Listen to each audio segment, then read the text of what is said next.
Good morning, everyone. Welcome to BreezeTime with Kathy.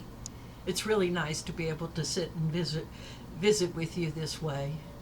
I tell you, I've been thinking about all the things that I haven't done because of the since the restrictions went in for COVID. It started last March. I have to admit I've put off most of my routine medical. Well, no, I've seen my doctor.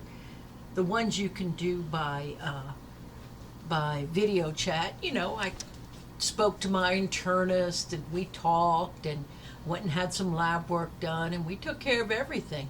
I didn't have to be seen in excuse me. I didn't have to be seen in person. And so that worked real well. And one of my other doctors, I talked to, gave him an update, and we've handled that. But there's some doctors who just can't take care of you unless they see you in person. There's just some things. And one of them is the dentist. I'm way overdue for a dental appointment. I hope to have one next month. I've already put it off once. The office called, and I had one for the beginning of September, and the office called, and they had to put it off because someone in the office contracted COVID, so they had to put it off. And now I'm supposed to have another one this very week, but turns out I'm not going to be able to go because I'm not sure I'll be cleared of COVID right now. I don't have any symptoms or anything, but I did have a bit of an exposure, so to be cautious, I've been working from home, and I certainly, until I'm off of quarantine, I wouldn't want to go to the dentist. So we'll have to reschedule, I'm sure, for sometime in October. Now, I don't want you to think that I'm avoiding the dentist. I don't remember having a real fear or dislike of the dentist. Shots when I was a kid? Oh, yes. I was terribly afraid of shots as a kid. Of course, most kids are. I can remember my dad having to hold me. I can remember trying to run away, and I can remember my dad having to hold me when I would get a shot and everything. And finally, when I was about 8 years old, or 9 years old maybe, my dad said, you're old enough now, you can handle this.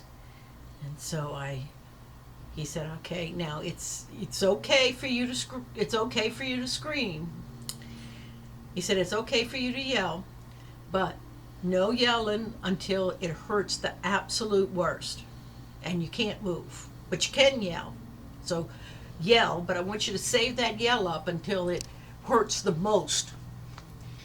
And so I sat there on Dad's lap, and I remember there was a mirror across from where we were sitting, so I could see myself sitting on my dad's lap. And I'm thinking, okay, I'm gonna be strong. I'm gonna stay still, and I'm gonna scream, but I'm gonna wait until it hurts the worst. Okay, there's that cold alcohol. Okay, that doesn't hurt, but when it hurts the worst, not when it starts hurting, but when it hurts the worst, that's when I can yell. Okay. And then all of a sudden it was over. It never hurt as bad as I thought was the worst. Didn't get there. See, my dad had played a trick on me. If I waited until it hurt the worst, the whole thing would be over. And he was right. That's what happened. And from then on, I was okay with shots. I was fine with that. I don't ever remember giving the dentist any trouble. As a matter of fact, I thought the dentist was kind of neat, It was a really neat office because the chair laid back, and you could recline in it. That was pretty cool, I don't believe we had a recliner at home right then. I remember the first recliner we bought from my dad for Father's Day, probably pretty typical. But recliners weren't all that common when I was a kid. Remember, I was born in 1955, and I think recliners came into fashion in the 60s, late 60s or something. I don't remember. I ought to look that up. But anyway, it was pretty cool. It was something we didn't have. And of course, there was the fancy lights for looking in your mouth. And then there was, oh yeah, the fanciest thing of all, the little cup that automatically filled with water when the dentist put it into the little slot.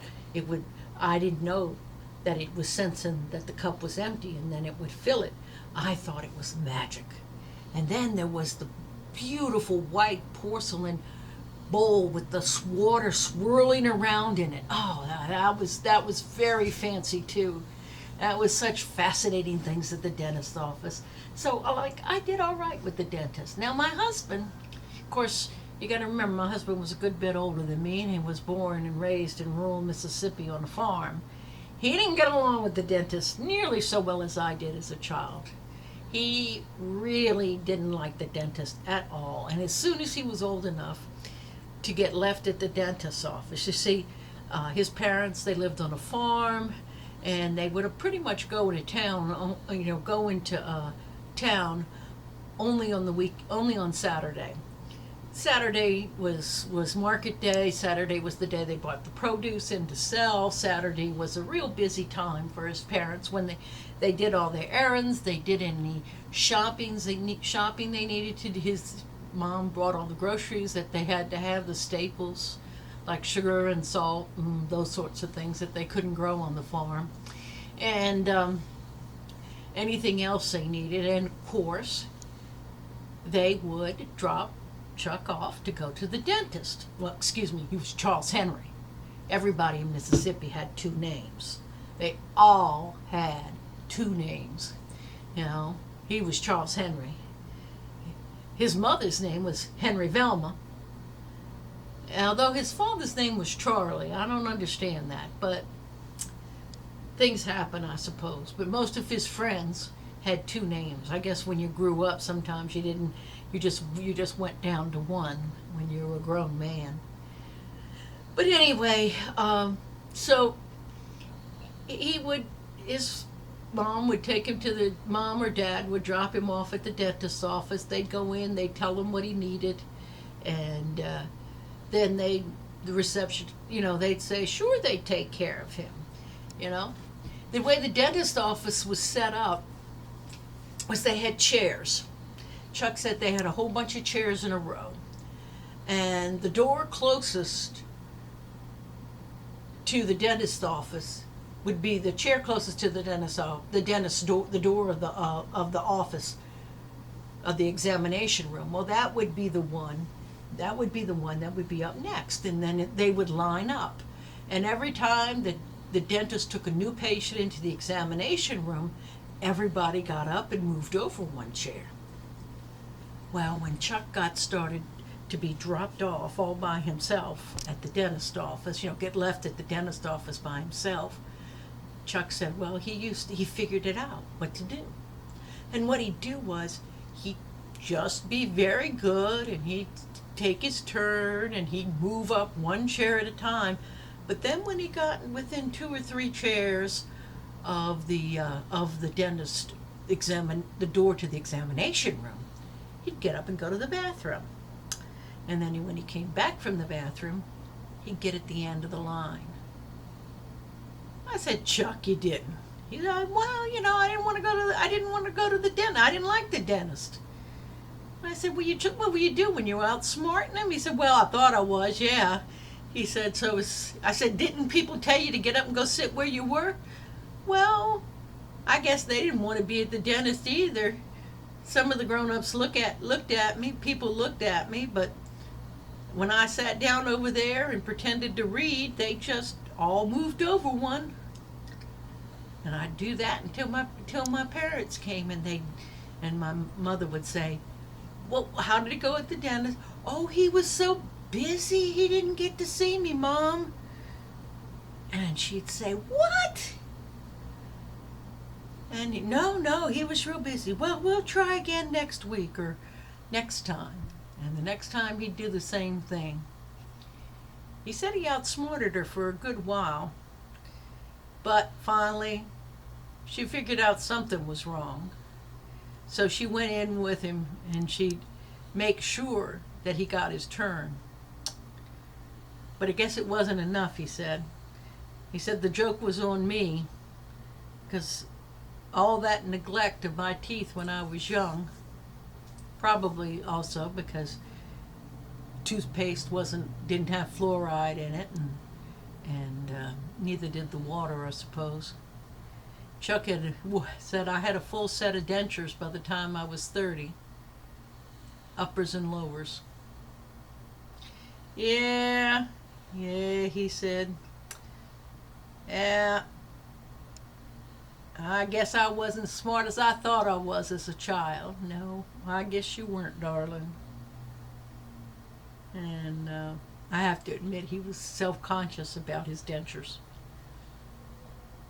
I remember. Well, it doesn't matter.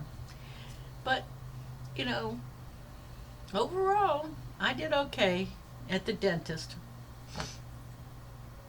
Except when I was an adult. And then I was going to have a tooth pulled. And having my wisdom tooth pulled is something that I was really afraid of. Scared to death. And I don't know why. I was fine with all the regular things the dentist did. I got through a root canal, just fine. But what happened when I had I don't know why having a tooth pulled bothered me so much. And I can remember first time, because I did have to have two of my two lower wisdom teeth pulled. My upper wisdom teeth never came out. You get the x-rays, they're way up high in my jaw. I guess that's why I only have half my sparts, My wisdom teeth didn't come in completely. But anyway, I can remember the first one. I was so scared.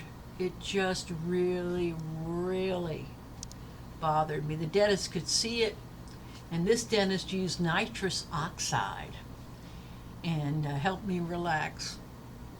And I can remember thinking, and there was I can remember just hanging on, wanting to get it over with. And it was fine. It really wasn't that big a deal. I got through it. And it was no problem. It healed up fine.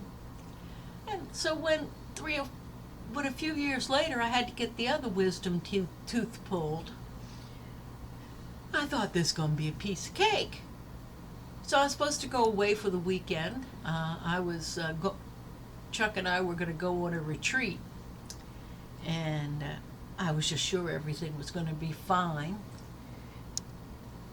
It was actually a Cursillo. I don't know if you're familiar with that. Cursillo is a kind of spiritual retreat. It originally started in a Catholic church in Spain, and it spread all over the world. Their motto is De Colores, which is the colors. It's to see the colors and to see life and live life more fully is what the goal of this retreat is. So I said, okay, I can handle this.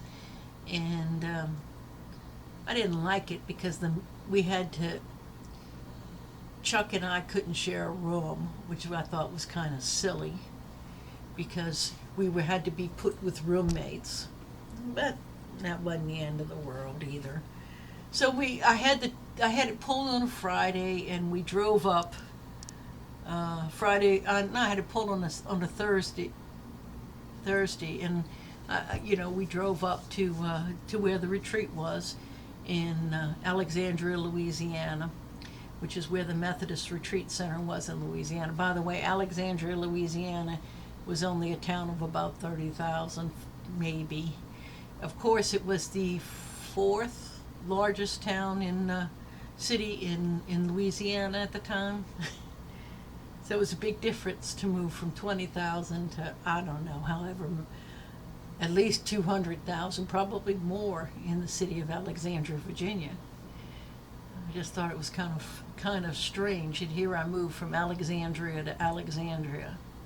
Such a difference.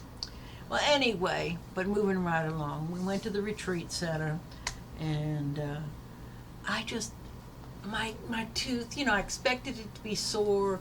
I didn't. I didn't believe in. I didn't like pain medicine. Pain medicine. They'd given me Percocet for pain, but Percocet just made me feel loopy. But it didn't treat the pain. I'd found that ibuprofen, worked a whole lot better for the dental pain. It got rid of the throbbing. Well, I know that, it treats inflammation, and that's sort of what's going on.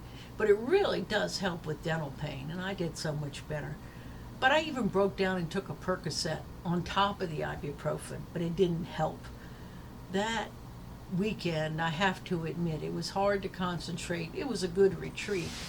It was something really nice, but oh, my jaw hurt the whole time, It was just an ache that was there and that was there. And and of course, there was still a packing in my tooth. I was going to get the packing removed on Monday when I went to the dentist when the retreat was over. Oh, so I went on Monday to the dentist, got through the weekend. It was a very good retreat, and for those of you who've been to a Cursillo, the Protestant churches, though I did it through the Louisiana Methodist Church, we had done the Cursillo format. There's a similar format called the Walk to Emmaus that's done in a lot more Protestant groups, and it's more popular in the Protestant. But we'd adopted Cursillo from the Episcopal Church, which had adopted it from the Roman Catholic Church. But anyway, going right along, the next thing that happened was I went to the dentist on Monday, and I said, "Wow, this tooth has been bothering me." He said, "Well, we have it packed. The packing should have helped." Packing didn't do a thing. This is terrible. Oh man, it hurts. It's actually on this side, I remember now. I said, are you sure that packing did anything? Because I don't think it did a darn thing. It didn't help at all. This tooth is miserable. I'm so miserable. I just can't believe it. And I'm moaning and complaining. And I'm sure the dentist, so he tells me, "Look, let me have a look. And he goes, "I just don't think it did a thing. Are you sure that it's supposed to help her?" He said, "Well, let me take the packing out." And he takes the packing out. The air hit. I had a dry socket. The air hit the socket, and I went, ah! Tears start streaming from my eye. I literally think I saw stars. You remember those cartoons where people would get knocked on the head, or they'd have so much pain that they'd see stars? I tell you, I think I saw stars. I thought I was going to fall through the floor. It was just awful. And I've got tears running down my face. And he said, "What? And what I was moaning was, "Put it back." I complained about that packing doing nothing, but that packing, when he put it back, felt so wonderful. It's amazing. Sometimes you just don't know what you got till it's gone, huh? No, I think it's a matter of perspective, in understanding that sometimes you're more protected than you thought you were. And that was the case with that packing. Well, he repacked it. I got better, and everything turned out fine. But I'll tell you what, I have thought about that one, and I've used it as an example in sermons of sometimes I suspect that though we think we got it bad, though we think we're in pain, we don't know how much God is protecting us from something worse. I believe that. I really do. I really, really do. And I think one of the joys of getting to heaven is to see those moments when God was protecting us.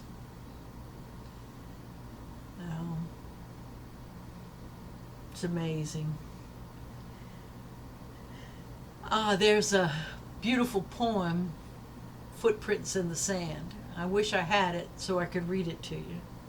But actually, I think I can. I'll look it up right now on my cell phone. I bet you I can find it. But I remember the first time I heard that. It was really very powerful. I was kind of like that.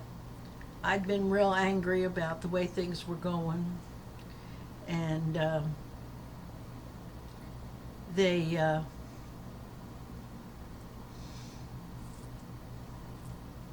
I'd been real angry about the way things were. And my life wasn't going the way I wanted it to.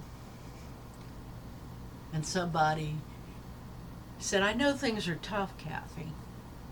And I was feeling all alone. But they gave me this poem, Footprints. I'll read it to you. One night, a man had a dream. He dreamed he was walking along the beach with the Lord. Excuse me. Oh, crud. I'm sorry.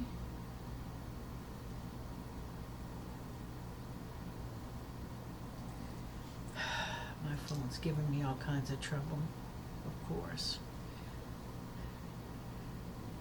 One night a man had a dream. He dreamed he was walking along a beach with the Lord. Across the sky flashed scenes from his life. For each scene he noticed two sets of footprints in the sand. One belonged to him, and the other belonged to the Lord.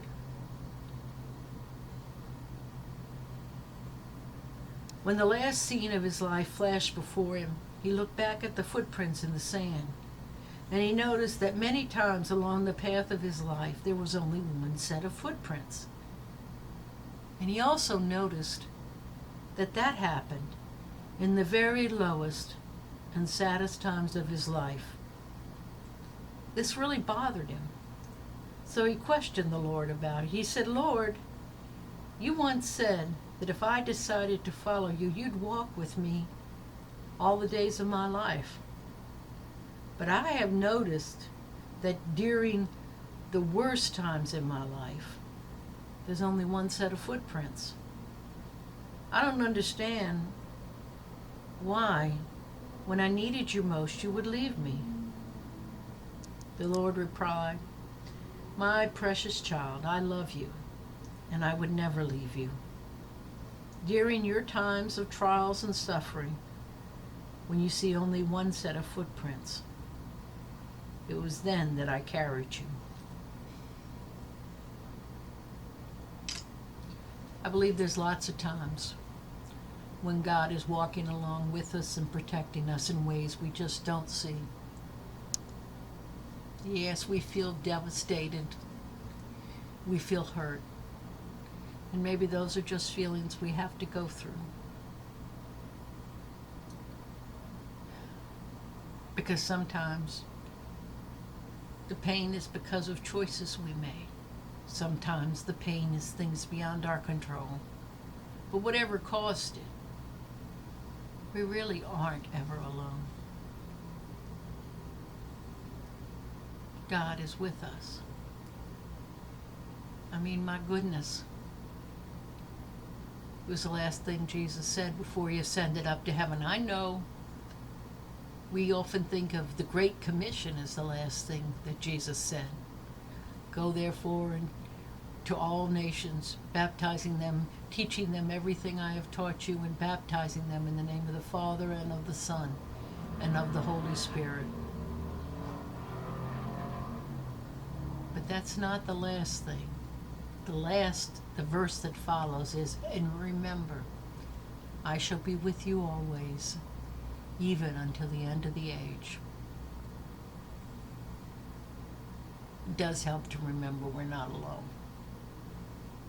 It does help to know that even in those worst times, God is there with us. The Lord is with us. Maybe he's even carrying us, like the poem says. However it is, I hope in the moments when you have reached the low points in your life,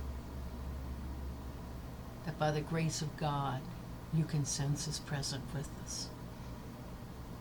And maybe you can know, like our man in the story didn't, that you're truly in the arms of the Lord being carried through. Until next time.